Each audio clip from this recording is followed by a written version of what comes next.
Hello everyone, welcome to my channel. History का practice set है। Important question NET J के लिए और भी सभी परीक्षाओं के लिए इम्पोर्टेंट है। तो और ये प्रीवियस ईयर के क्वेश्चन भी हैं इसमें। तो अगर आप चैनल पर नए हैं तो चैनल को सब्सक्राइब कर लीजिए, क्योंकि इस चैनल पर डेली वीडियो अपलोड होती है।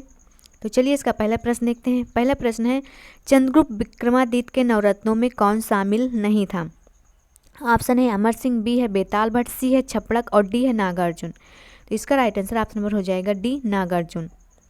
चंद्रगुप्त विक्रमादित्य के नवरत्नों में नागार्जुन शामिल नहीं था, बाकी ये सभी थे। अमर सिंह भी थे, बेताल भट्ट थे और छपड़क भी थे। नागार्जुन जो थे वो रसायन शास्त्री थे। तो इसका राइट आंसर डी हो जाएगा। विक्रमादित्य के नवरत्नों में कौन शामिल थे? तो यहाँ है कालिदास थे, धन्वंतरी थे, छपड़क थे, अमर सिंह भी थे, शंकु थे और वेताल भट्ट थे, घटकरपर थे और वारामिहिर भी थे और वररुचि भी थे।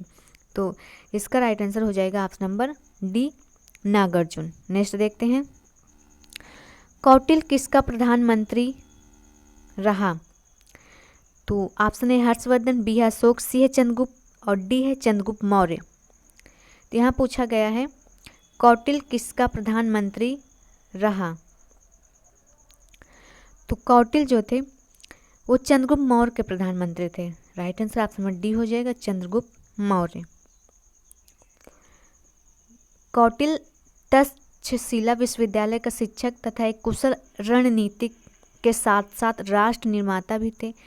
इन्होंने अपनी कृत अर्थशास्त्र में कल्याणकारी राज्य के मुख्य अवयवों का वर्णन किया है। तो इसका राइट आंसर हो जाएगा ऑप्शन नंबर डी, कौटिल्य। इन्हें चाणक्य भी कहते हैं। तो राइट आंसर हो जाएगा ऑप्शन नंबर डी। नेक्स्ट देखते हैं, साइमन कमीशन भारत कब आया था? तो यहाँ पूछा गया साइमन कमीशन भारत कब आया था। साइमन कमीशन कब आया था ये अलग बात है, और साइमन कमीशन भारत कब आया था तो ये अलग बात है। तो साइमन कमीशन जो आया था वो सबसे पहले 1907 में इसका गठन हुआ था, और भारत में ये कब आया था तो 3 फरवरी 1928 ईस्वी को आया था, बम्बई में। तो जब ये आया था तभी मतलब इसके विरोध में साइमन कमीशन वापस जाओ के नारे भी किए गए थे। तो इसका राइट आंसर हो जाएगा ऑप्शन नंबर बी, 1928। नेक्स्ट देखते हैं, इटली के एकीकरण की निम्नलिखित घटनाओं को कालक्रम के अनुसार व्यवस्थित करिए तथा नीचे दिए गए कोड की सहायता से सही विकल्प का चयन कीजिए। तो यहाँ पूछा गया है कालक्रम के अनुसार व्यवस्थित करना है और फिर सही कोड दिया गया और सही आंसर देना है। तो इसको देख लेते हैं। तो प्लेम्बियर समझौता जो हुआ था वो 1858 में हुआ था। कब हुआ था ये? 1858 में हुआ था। और विल्फ्रेडा की संधि हुई थी जुलाई 1849 में। विल्फ्रेडा की हुई थी जुलाई में 1859 ईस्वी में हुई थी। और ज्यूरिख की संधि हुई थी, ये भी 1859 में हुई थी, लेकिन ये नवंबर में हुई थी। ज्यूरिख कब हुई थी? ये नवंबर में हुई थी। 1859 में ही हुई थी लेकिन नवंबर में हुई थी। और फिर सेडोवर का युद्ध जो हुआ था वो 1866 में हुआ था। कब हुआ था? 1866 में हुआ था। ये दोनों जो हुए थे ये 1859 में हुए थे।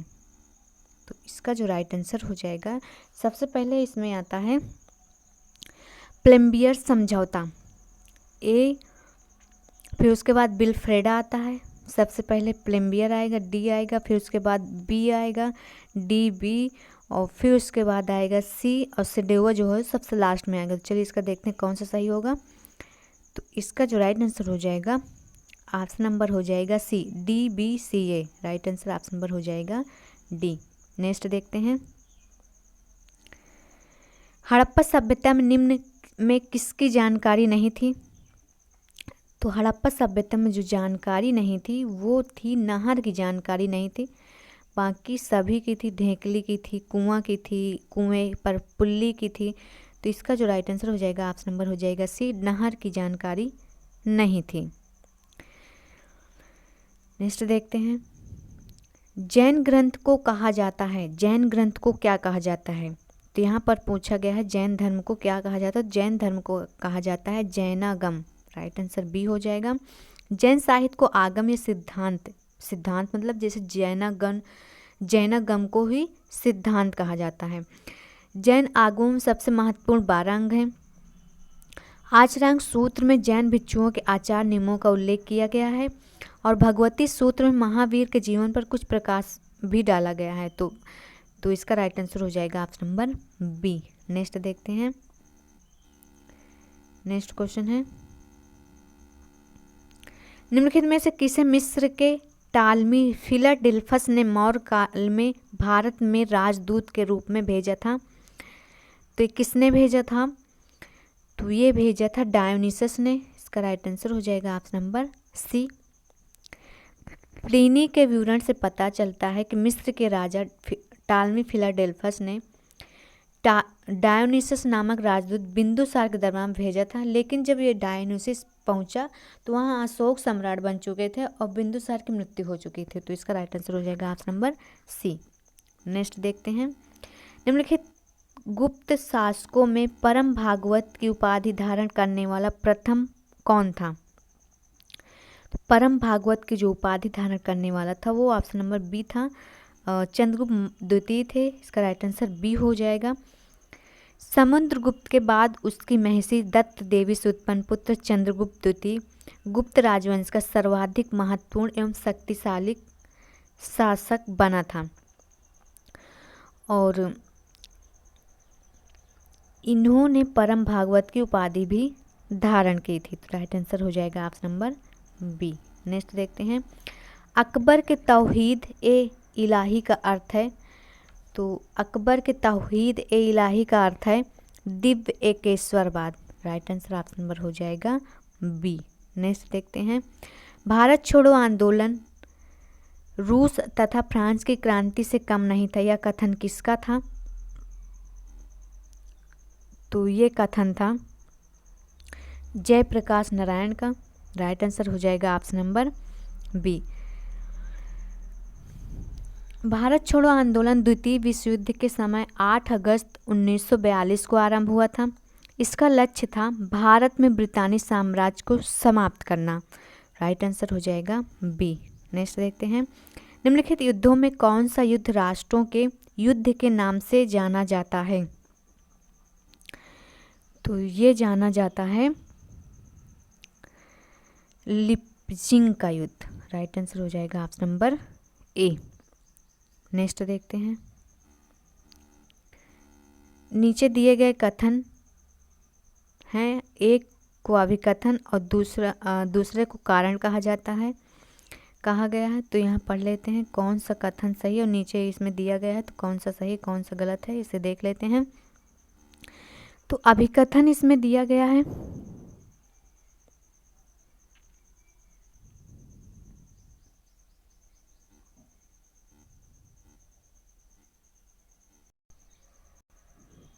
अभिकथन दिया गया है। अब इस संबंध में काफ़ी कम संदेह है कि सिंधु घाटी सभ्यता के कतिपय पहलू द्वितीय और प्रथम सहस्राब्दी की संस्कृतियों में मिलते हैं। तो यहाँ दिया गया है, अब इस संबंध में काफ़ी कम संदेह है कि सिंधु घाटी की सभ्यता के कतिपय पहलू द्वितीय और प्रथम सहस्राब्दी की संस्कृतियों से मिलते हैं। तो ये तो सही है और कारण देख लेते हैं। कारण है सिंधु घाटी सभ्यता और वैदिक संस्कृति के बीच प्रारंभिक हित्ती सभ्यता के अस्तित्व को अब नहीं माना जाता है। तो यहाँ पूछा गया सिंधु घाटी सभ्यता और वैदिक संस्कृति के बीच प्रारंभिक हित्ती सभ्यता के अस्तित्व को नहीं माना गया है। तो ये भी सही है, तो अभिकथन भी सही है और कारण भी सही है, लेकिन इसका सही व्याख्या नहीं कर रहा है। तो राइट आंसर जो हो जाएगा यहाँ पास दोनों सही, ए और आर दोनों सही हैं और ए की सही व्याख्या आर नहीं कर रहा है। तो राइट आंसर हो जाएगा ऑप्शन नंबर बी।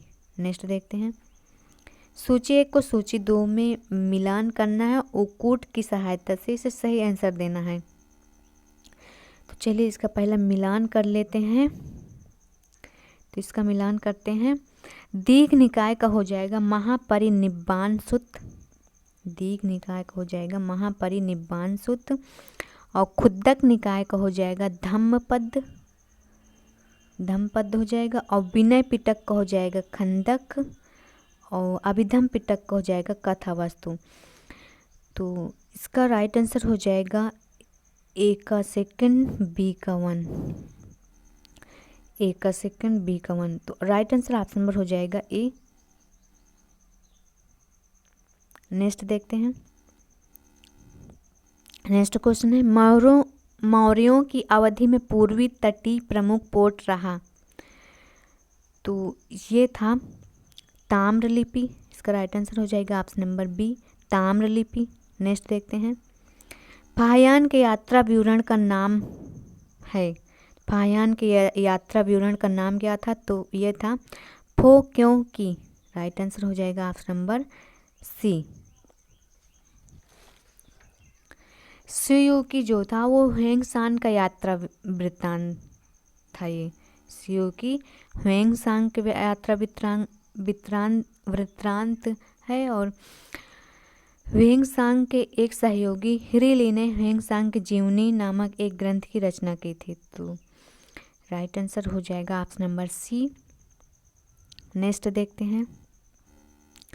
किस भक्तिकालीन संत ने पहली बार अपने उपदेश हिंदी भाषा का प्रयोग किया था? तो ये रामानंद ने किया था। राइट आंसर ऑप्शन नंबर हो जाएगा सी। रामानंद भक्ति काल के प्रथम संत थे जिन्होंने हिंदी भाषा को अपने मत के प्रचार का माध्यम बना लिया था। और इन्होंने कृष्ण और राधा के स्थान पर राम और सीता की भक्ति का आरंभ किया था। तो इसका राइट आंसर हो जाएगा ऑप्शन नंबर सी। नेक्स्ट देखते हैं। किस ब्रिटिश प्रशासक राजनीतिक ने पहली बार स्वीकार किया कि 1857 एक राष्ट्रीय विद्रोह था? तो ये किसने स्वीकार किया था? तो डिसरायली ने स्वीकार किया था। राइट आंसर हो जाएगा ऑप्शन नंबर डी, डिसरायली ने। बेंजामिन डिसरायली के अनुसार 1857 का विद्रोह संचित असंतोष से उपजा राष्ट्रीय विद्रोह था। तो इसका राइट आंसर हो जाएगा ऑप्शन नंबर डी। नेक्स्ट देखते हैं। संयुक्त राष्ट्र संघ महासभा की प्रथम बैठक कहाँ हुई थी? तो लंदन में हुई थी। राइट आंसर बी हो जाएगा, लंदन में हुई थी। तो कब हुई थी? 10 जनवरी 1946 को इंग्लैंड के लंदन में वेस्टमिंस्टर सेंट्रल हॉल में हुई थी। तो इस बैठक में 51 राष्ट्रों के प्रतिनिधियों ने हिस्सा लिया था।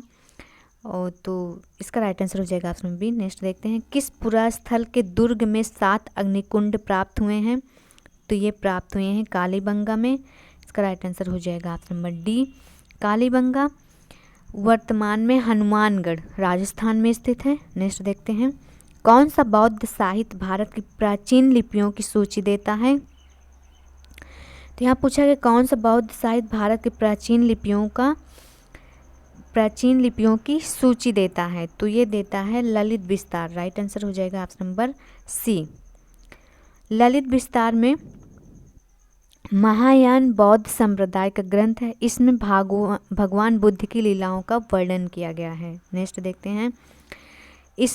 इनमें से कौन सी साहित्यिक कृति विस्तार पूर्वक वर्णित करती है कि नंदों को चंद्रगुप्त मौर्य और कौटिल्य ने मिलकर खदेड़ दिया था? तो ये किस में करती है? तो इसका राइट आंसर हो जाएगा ऑप्शन नंबर ए, विशाखदत्त कृत मुद्रा राक्षस में। मुद्रा राक्षस में लिखा गया कि चंद्रगुप्त मौर्य ने किस प्रकार नंद वंश का पतन कर अपने राज्य की स्थापना की थी? तो इसका राइट आंसर हो जाएगा ए। नेक्स्ट देखते हैं।